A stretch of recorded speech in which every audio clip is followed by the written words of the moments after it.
ॐ अज्ञानतिमिरान्धस्य ज्ञानाञ्जनशलाकया चक्षुरुन्मिलितं येन तस्मै श्रीगुरुवे नमः। वाञ्छाकल्पतरुभ्यश्च कृपा सिन्धुभ्यैव च पतितानां पावनेभ्यो वैष्णवेभ्यो नमो नमः। नमो महावदन्याय कृष्ण प्रेम प्रदायते कृष्णाय कृष्ण चैतन्य नाम्ने गौरत्विषे नमः। हे कृष्ण करुणा सिंधो दीनबंधो जगत्पते गोपेश गोपिका कांत राधा कांत नमोस्तुते। तप्त कांचन गौरांगी राधे वृंदावनेश्वरी वृषभानुसुते देवी प्रणमामि हरिप्रिये। वृन्दायै तुलसीदेव्यै प्रियायै केशवस्य च कृष्णभक्तिः प्रदे देवी सत्यवत्यै नमो नमः। श्रीकृष्ण चैतन्य प्रभो नित्यानंद श्री अद्वैत गदाधर शिवासादि गौरभक्त वृंद। हरे कृष्ण कृष्ण कृष्ण हरे हरे, हरे राम राम राम हरे हरे। हरे कृष्णा। सर्वप्रथम मैं अपने गुरुपाद पद्म ओम विष्णुपाद अष्टोत्तर शत श्री श्रीमद् भक्तिवेदांत माधव गोस्वामी महाराज के चरण कमलों में अनंत कोटि दंडवत प्रणाम ज्ञापन करता हूं। हम लोग श्रीमद् भगवद गीता का 8वां अध्याय श्रवण कर रहे हैं। उसमें भगवान ने 24 और 25वें श्लोक में दो प्रकार की गतियों का वर्णन किया। पहला देवयान मार्ग, जिससे गया हुआ व्यक्ति वापस नहीं लौटता, अर्थात क्रम मुक्ति का मार्ग। और दूसरा मार्ग था हमारा पितृयान मार्ग, जिस रास्ते से गया हुआ जो व्यक्ति है वो वापस इस पृथ्वी के ऊपर लौटता है। तो दो प्रकार की बातें यहां पर हुई। पहली वाली निष्काम कर्मयोगी के लिए और दूसरा सकाम कर्मयोगी के लिए। अब हम लोग 26वां श्लोक श्रवण करते हैं। शुक्ल कृष्णे गतिर्ह्येते जगतः शाश्वते मते एकया यात्यनावृत्तिम अन्यया आवर्तते पुनः। शुक्ल कृष्णे गति ह्येते, ही माने क्योंकि शुक्ल और कृष्ण ये दोनों गतियां शाश्वते मते, शाश्वत हैं, मतलब अनादिकाल से चल रही हैं इस जगत के अंदर। प्राणियों के साथ जितने भी प्राणी हैं उन सबके ऊपर ये एप्लीकेबल हैं और शाश्वत गतियां हैं। ये नहीं कि ये चेंज होती रहती हैं, अनादिकाल से जो जन्म और मृत्यु का आवागमन का चक्र है वो इन्हीं से संचालित होता है, इन्हीं नियमों के आधार पे। और एकया याति अनावृत्तिम, इनमें से एक गति में तो होती है अनावृत्ति, मतलब वापस नहीं लौट कर आना पड़ता, और दूसरी वाली से वापस आना पड़ता है। अन्यया आवर्तते पुनः, आवर्तते मतलब पुनरागमन, आवृत्ति होना। तो एक गति में आना नहीं पड़ता और दूसरे में आना पड़ता है। तो यहां पर भगवान ने इसे कंक्लूड किया इस बात को कि दो ही गति हैं। तो यहां इंपॉर्टेंट बात यह है कि शाश्वत हैं, ये गति शाश्वत गति है। मतलब ऐसा नहीं है कि ये अभी चेंज होती रहती हैं, कुछ प्रोग्राम वगैरह सारा नहीं, ऐसा नहीं है, बिल्कुल भी अनादिकाल से चल रही हैं ये।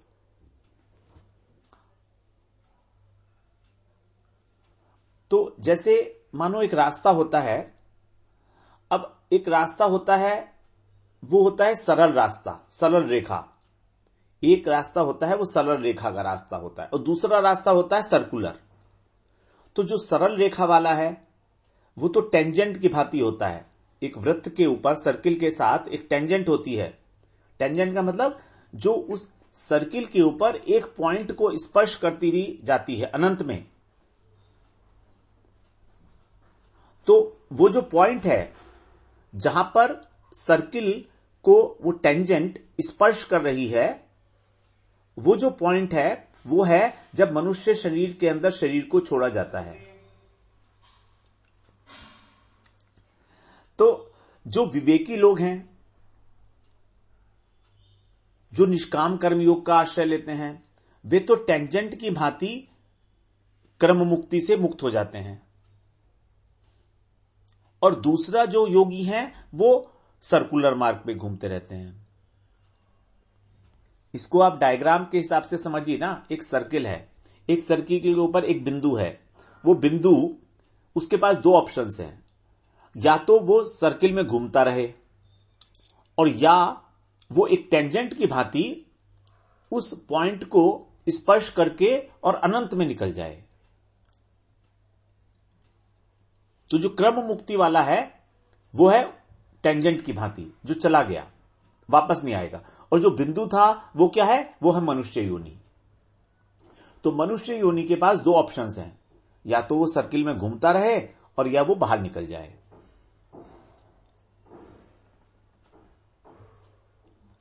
और सर्किल बहुत विशाल है, इसके अंदर 14 लोक हैं। 14 भुवन जो है इसी सर्किल के अंदर पड़ने वाले हैं। ब्रह्मलोक पर्यंत जितने भी लोग हैं उन सबको वापस लौटना पड़ता है। लेकिन जो ऐसे लोग हैं जो बिल्कुल साधन नहीं करते आत्मोद्धार के लिए, थोड़ा सा भी प्रयास नहीं करते, खाने पीने घूमने में ही सारा टाइम गुजार देते हैं, वे लोग तो इस मनुष्य लोक में आके भी मानो अपनी आत्महत्या ही कर रहे हैं। यही है आत्मा की हत्या, आत्महनन। अपनी आत्मा को और अधिक अधोगति में डाल रहे हैं। अर्थात या तो असुर योनि में जाएंगे या नरक को प्राप्त करेंगे। अब यहां पर बता रहे हैं शुक्ल कृष्णे गति ही ते जगतः शाश्वते मते। जगतः का अंदर जितने भी ये 14 भुवन हैं, इन सब में चर और अचर प्राणी सब अपने अपने अधिकार के अनुसार गमन करते रहते हैं।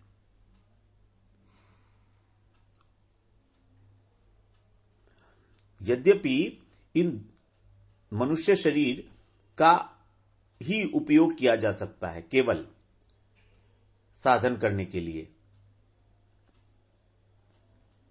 अन्यथा तो हम लोग 84 लाख योनियों में ही घूमते रहते हैं। तो भटकते भटकते कभी भगवत कृपा अगर हो गई, कभी किसी संत की कृपा हो गई, तब ये मनुष्य योनि मिलती है हमको। तो सभी प्राणियों को किसी ना किसी समय मनुष्य योनि तो मिलेगी ही। भगवान की करुणा अपार है। और जब मनुष्य योनि मिले तो हमको साधन करके इसमें से बाहर निकल लेना चाहिए, टेंजेंट की भांति।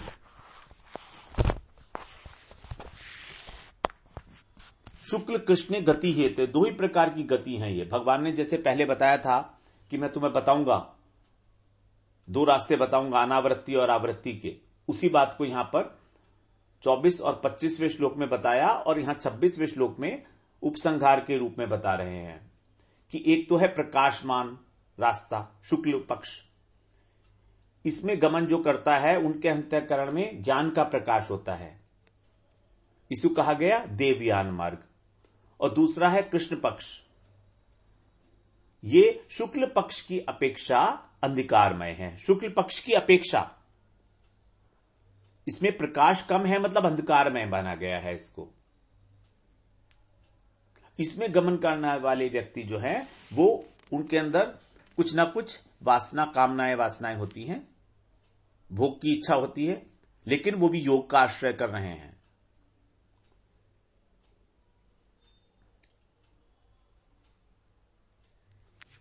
शास्त्रों के अनुसार, शास्त्रों में बड़ी स्पष्ट सी आज्ञा है हमको कि हमें अपने जीवन को कैसे जीना चाहिए। जितना भी जीवन मिला है हमें उसको बहुत अधिक प्रकाश मान करके जीवन जीना चाहिए, ज्ञान के प्रकाश में। हम अपने कर्म को उज्जवल बना सकते हैं यदि हम में विवेक शक्ति है, यदि हमें सत असत का ज्ञान है, तो हमारे से जो भी कर्म होगा वो उज्जवल होगा, पुण्य होगा। और जब हमारा कर्म उज्जवल होगा तो उसके संस्कार भी उसी प्रकार के बनेंगे, भाव भी वैसा ही बनेगा, हृदय भी साफ होगा। तभी हम लोग प्रकाशमय मार्ग से गमन करने के अधिकारी हो सकते हैं। जबकि जो कृष्ण गति है वो कोयले की तरीके से बताई गई है, क्योंकि उसमें संसार में दोबारा लौटना पड़ता है। वास्तव में हमारी जो इच्छाएं हैं वही है कोयला, ब्लैक, अंधकार। तो शुक्ल मार्ग इस जगत से पार ले जाता है और कृष्ण मार्ग इस जगत में ही भ्रमण कराता है। गतागतम काम कामा लभंते। अब ये बता रहे हैं शाश्वत गति है, दोनों अनादि हैं, सभी प्राणियों के लिए है, हमेशा रहेंगी। यद्यपि जब महाप्रलय होगी, 100 वर्ष ब्रह्मा जी के होंगे, तब तो उस समय सारे लोग भगवान के अंदर प्रवेश कर जाते हैं। तो उस समय ना तो ये मार्ग रहेगा और ना उनके देवता रहेंगे। लेकिन जब पुनः सृष्टि होगी, दूसरे ब्रह्मा जी आएंगे, तो फिर यही का यही एज इट इज रिपीट होगा सब कुछ। इसीलिए इसको कहा गया शाश्वत है। ये जब तक जगत है तब तक ये गतियां भी हैं। जिस प्रकार की भगवान ने जगत को भी शाश्वत बताया है 15वें अध्याय में पहले श्लोक में, ऊर्ध्व मूलम अधः शाखम अश्वत्थ प्राहुरव्ययम, अव्यय बोला है यहां पर, जब संसार की तुलना उन्होंने वृक्ष से की है। क्योंकि ये जो वृक्ष है, संसार रूपी वृक्ष पीपल का, ये नीचे की ओर है इसकी शाखाएं। तो वहां पर भी जैसे जगत, जितना जगत शाश्वत है उतना ही ये गति भी शाश्वत है। मतलब जब तक जगत है तब तक ये गति भी है। तो दो प्रकार की गतियां हम लोगों को समझ में आ गई, अनावृत्ति और आवृत्ति, कृष्ण पक्ष और शुक्ल पक्ष और कृष्ण पक्ष। शरीर को छोड़ने पर 5 प्रकार की गति बताई गई हैं। एक तो है सबसे पहली अगति, जहां गति ही नहीं है, मतलब जीवित होते हुए ही जो जीवन मुक्त स्थिति को प्राप्त कर लिए हैं, उनके प्राणों का उत्क्रमण नहीं होता, उनके प्राण किसी और शरीर में प्रवेश नहीं करते। जैसे ध्रुव महाराज वैकुंठ चले गए, ध्रुव लोक में चले गए, मृत्यु के सर के ऊपर पैर रखकर, अर्थात मृत्यु को जीत लिया। इसको तो बोलेंगे हम अगति, क्योंकि यहां गति नहीं है। दूसरा हो गया शुक्ल मार्ग, जो हम लोगों ने श्रवण किया, देवयान मार्ग, निष्काम कर्मयोगी के लिए। फिर है कृष्ण मार्ग, पितृयान, जो सकाम लोग हैं, सकामी हैं, वर्णाश्रम धर्म का पालन भी करते हैं। चौथे हैं सामान्य पुरुष, जो पाप भी करते हैं, पुण्य भी करते हैं। ये मनुष्य जो हैं, इसी मरने के बाद फिर मनुष्य लोक में वापस आते रहते हैं, क्योंकि मिश्रित है पाप और पुण्य। 5वें है विशेष पापात्मा, जो पाप ही पाप करते हैं, ये या तो नरक जाते हैं और या फिर इनको कोई आसुरी योनि प्राप्त होती है। तो 5 प्रकार की ये गति अगति हो गई। अगति का मतलब है जिनके प्राणों का उत्क्रमण नहीं होता, जो नया शरीर धारण नहीं करते। अब हम लोग 27वां श्लोक श्रवण करते हैं। नएते श्रुति पार्थ जानन योगी मुह्यति कश्चन तस्मात् सर्वेषु कालेषु योग युक्तो भव अर्जुन। यहां पर भी अब अर्जुन को आज्ञा दे रहे हैं भगवान। हे पार्थ, हे प्रथानंदन, एते न एते श्रुति पार्थ जानन। एते का मतलब है इन दोनों, श्रुति का मतलब मार्ग। तो वहां पर जो हम काले, यत्र काले तो अनावृत्ति में आया था, तो वहां पर हम लोग काल का शब्द, काल का अर्थ लिए थे मार्ग। वो यहीं से पता लग रहा है हमको। न एते श्रुति, यहां पर उन्होंने श्रुति बोल दिया भगवान ने। श्रुति का मतलब होता है मार्ग, रास्ता, चलने का, जाने आने का। तो काल शब्द से मार्ग हमने यहीं से डिराइव किया था, समझ में आया था हमारे कि वो काल नहीं है इंपॉर्टेंट, वो रास्ता है, मार्ग है। तो एते श्रुति, श्रुति का मतलब इन दोनों मार्गों को, जानन माने जानने वाला, कश्चन माने कोई भी योगी, जो भी योगी इन दोनों मार्गों को जानता है वो न मुह्यति, मोहित नहीं होता, मतलब उसके मन में अब क्लैरिटी है, he is clear what he wants, where he wants to go. Now the road map is getting cleared through these things, gatis. तो जो योगी है, जो इन दोनों गतियों को जानता है, वो कभी मोहित नहीं होता। किस प्रकार? इस संसार के सुख और दुख में, इस संसार के भोगों के अंदर वो आसक्त नहीं होता। तस्मात् सर्वेषु कालेषु योग युक्तो भव अर्जुन, इसलिए हे अर्जुन तू निरंतर सब समय में योग के साथ युक्त हो जा। यह भगवान का बड़ा आग्रह है अर्जुन से, योग युक्तो भव अर्जुन, कि तू योग का पालन कर। अभी तक ये नहीं बताया भगवान ने कौन से योग का, वो तो आगे जाके बताएंगे। अभी तो सारी बातें बता रहे हैं अर्जुन को कि कितने प्रकार के योग हैं, कैसे कैसे सबका होता है, गतियां क्या हैं, कौन कौन से प्रकार की भक्ति होती है। तो यहां पर योगी शब्द से ये क्लियर हो गया कि दोनों मार्ग योगियों के लिए है, अर्थात वो किसी प्रकार से योग का साधन कर रहे हैं, चाहे कर्म योगी हो, ज्ञान योगी हो या ध्यान योगी हो।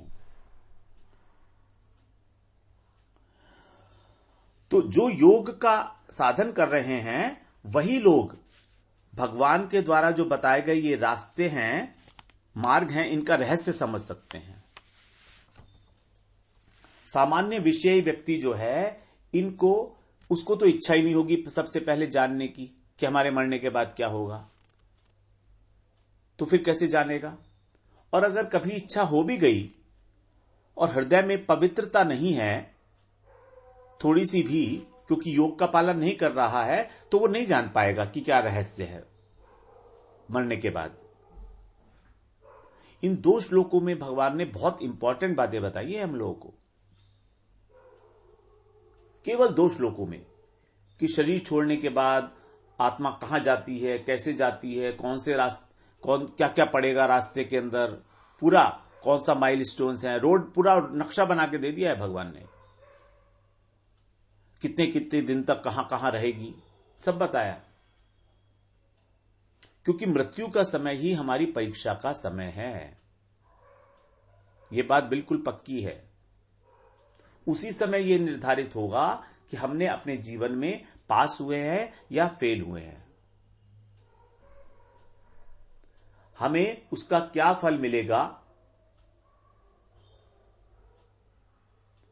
जब हम इस संसार के आकर्षण में फंसे होते हैं तो हमें ख्याल ही नहीं आता कभी कि हमारे मरने के बाद क्या होगा।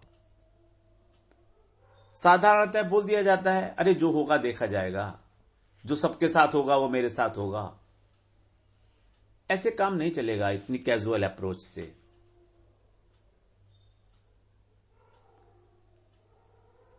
हमें ये जिज्ञासा होनी चाहिए, और कोई सौभाग्यवान व्यक्ति ही ये जिज्ञासा करता है।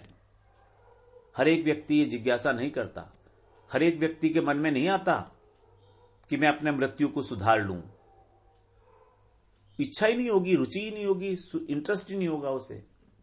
तो यदि हमें यह जिज्ञासा है कि हम मृत्यु को सुधार लें, मृत्यु के समय में क्या होता है, हम लोगों ने इस अध्याय में मृत्यु के विषय में बहुत सारी चर्चाएं की हैं।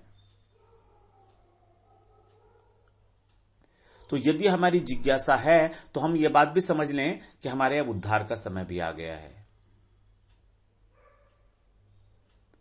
अगर हम इन बातों को समझने की चेष्टा कर रहे हैं या समझ रहे हैं, चेष्टा भी अगर कर रहे हैं और समझ में नहीं आ रही है तो कोई बात नहीं है। लेकिन अगर हम वास्तव में चेष्टा कर रहे हैं और थोड़ा थोड़ा समझ में आ रहा है तो समझ लीजिए कि हमारे उद्धार का टाइम आ गया है। बस थोड़ी सी चेष्टा और बाकी है, क्योंकि भगवान ही हमको हमारे प्रश्नों का, जो हो सकते थे हमारे प्रश्न, जो हमने कभी पूछे नहीं थे, उनका उत्तर हमें भगवान दे रहे हैं। हमने कभी किसी से पूछे नहीं थे कि हमारा मरने के बाद क्या होगा। अर्जुन ने भी यह वास्तव में प्रश्न पूछा तो नहीं है। अर्जुन ने केवल यही तो पूछा था कि आप मरते वक्त किस समय जानने में आओगे, और भगवान बता चुके थे कि किस प्रकार से मैं जानने में आऊंगा। लेकिन अब यहां पर भगवान और अपनी ओर से सारी बातें बता रहे हैं हमको। यही है उनकी करुणा, भगवान की करुणा। अब हम इसको सुन के भी यदि हमारे हृदय के अंदर भाव नहीं आता कि हम भगवत प्राप्ति के लिए, भगवत प्रेम के लिए प्रयासरत हों, तो फिर ये क्या, ये तो दुर्भाग्य हो गया हमारा। अच्छा खासा सौभाग्य उदय हुआ था, सुकृतियों का फल हमें मिलने वाला ही था, लेकिन हमने उस समय को, उस अवसर को यूं ही गंवा दिया।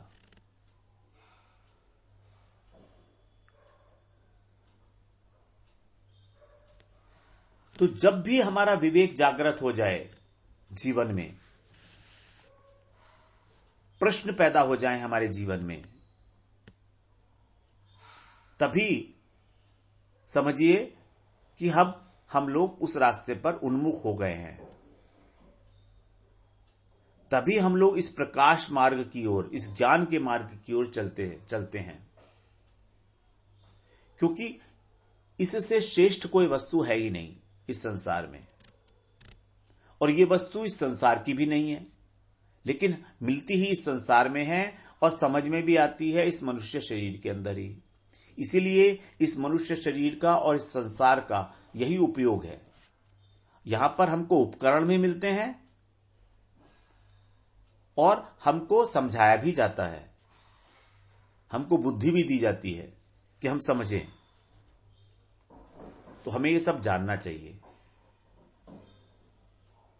वर्तमान समय में हम लोग मोहित हैं धन से, पत्नी से, पुत्र से, मकान, दुकान, ये मेरा, ये सब मोह है हमारा।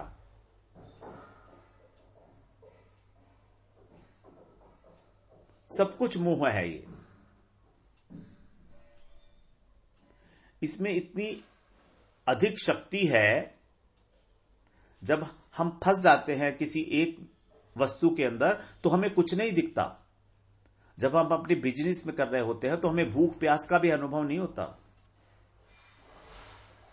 सब कुछ भूल जाते हैं। मेरा कोई बच्चा भी है, मेरा कोई बेटा भी है, सब भूल जाते हैं। कुछ देर के लिए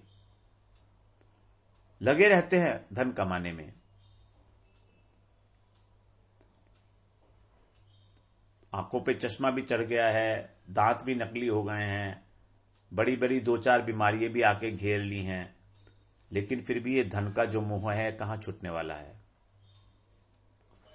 यही मोह हमारा संस्कार बनाता है आगे के लिए।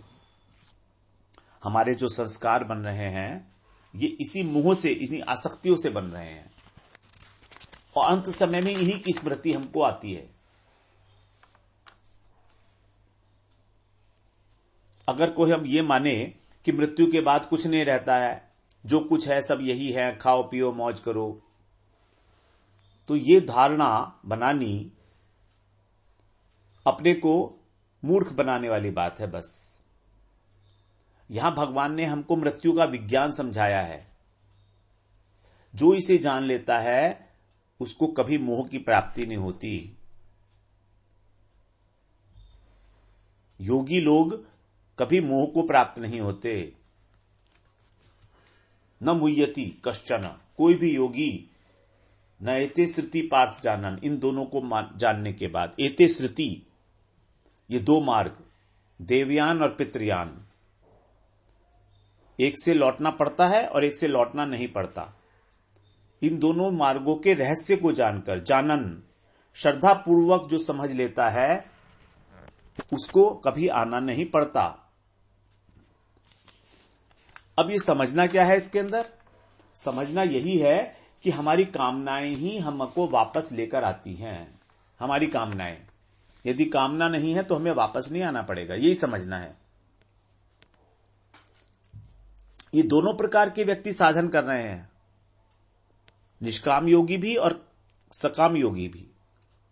लेकिन एक कामना के सहित कर रहा है और एक कामना के बिना कर रहा है, उसमें आसक्ति नहीं है, उसमें आसक्ति है।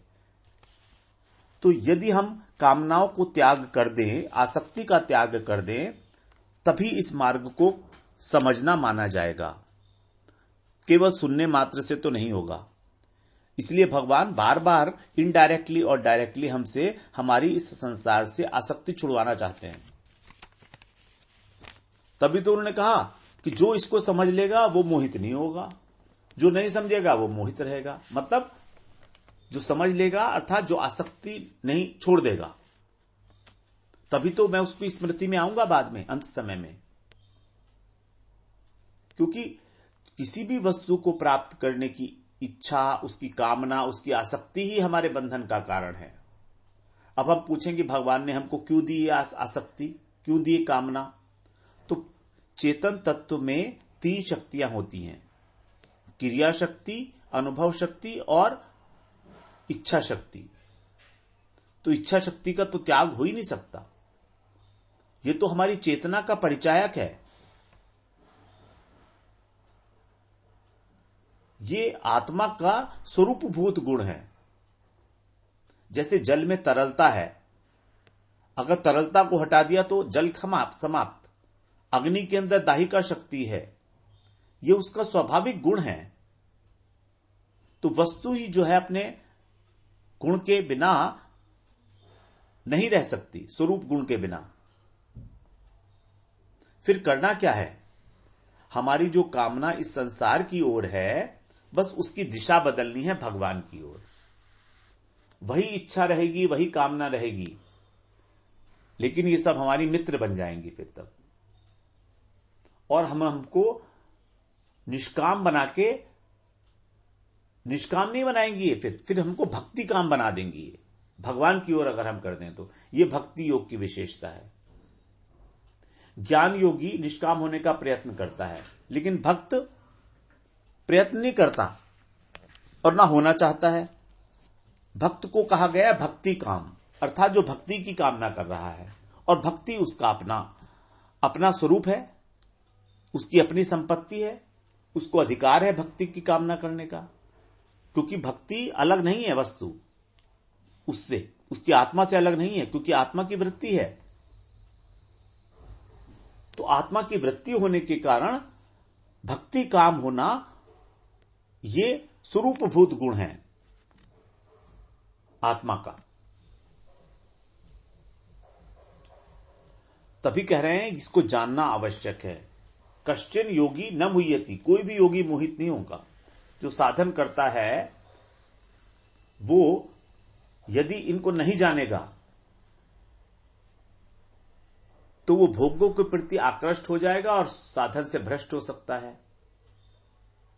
इसीलिए हमें ये बात समझनी चाहिए कि ब्रह्मा जी के पद तक जाकर भी वापस इस जगत में पुनरावृत्ति होती है। सभी लोग नश्वर हैं, तुच्छ हैं, आसक्ति होना ही मोहित होना है। अंत में क्या मिलने वाला है? कुछ भी नहीं। तस्मात् सर्वेषु कालेषु योग युक्तो भवार्जुन। इसीलिए तुम सब समय में योग करते हुए भी और व्यवहार करते हुए भी, अनुकूल परिस्थिति हो प्रतिकूल हो, उत्कंठा पूर्वक योग में प्रवृत्त हो जाओ। योग युक्तो भवार्जुन, योग के परायण हो जाओ। बड़ा स्पष्ट आदेश है भगवान का। तो यहां पर भगवान जो बात कर रहे हैं, कौन से योग की बात कर रहे हैं? योग युक्तो भवार्जुन, ये भगवान ने बताया नहीं अभी भी। सर्वेषु कालेषु, सर्वेषु कालेषु का मतलब निरंतर, और निरंतर केवल भक्ति योगी होता है और कोई नहीं होता है। निरंतर शब्द जो है केवल भक्ति योग के लिए रिजर्व्ड है। तो हम लोग फिर कल इसी को थोड़ा सा श्रवण करते हुए और आगे 28वें श्लोक में प्रवेश करेंगे, जो इस अध्याय का अंतिम श्लोक है। वांछा कल्पतरुभ्यश्च कृपा सिंधुभ्य एव च पतितानां पावनेभ्यो वैष्णवेभ्यो नमो नमः।